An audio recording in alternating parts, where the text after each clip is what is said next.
एक लक्षात घेतलं पाहिजे की हे जे 5-6 नावं तू घेतलं हे सगळे एकमेकाशी कनेक्टेड आहे. म्हणजे असे दोघं तिघं तर कायम एकाच गाडीमध्ये आपण जी गाडी स्टार्ट दाखवायचा प्रयत्न करतो की खंडणीच्या वेळी ज्यावेळी एक वाल्मिक कराड आम्हाला मिळाला, पण त्याची कस्टडी मिळण्यासाठी तर त्याची कस्टडी आम्हाला जवळपास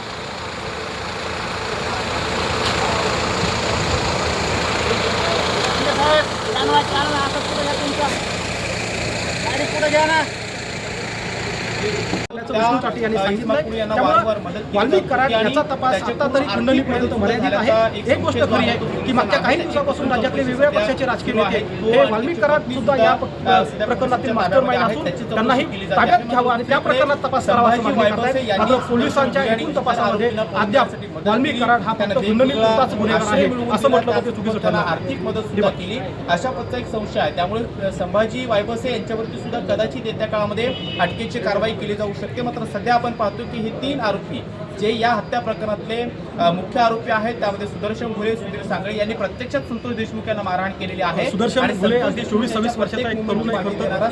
पण वयाच्या 16व्या वर्षी त्यानं पहिला क्राईम केला होता. यापूर्वी किमान 5 ते 6 गुन्हे त्याच्यावरती दाखल आहेत आणि तेही गंभीर स्वरूपाचे गुन्हे दाखल आहेत. म्हणजे याचा एक संदर्भ जर सांगायचं झालं तर संभाजी वायबसे हा जो व्यक्ती यांना सगळ्यांना रसद पुरवायचा, याच संभाजी वायबसे यांच्या मोठ्या भावाला मारहाण करण्यामध्ये याच सुदर्शन घुलेचा हात होता. 2 वर्षापूर्वी याच केसमध्ये त्याच्यावरती प्राणघातक हल्ला झाला होता आणि आरोपी होता सुदर्शन घुले.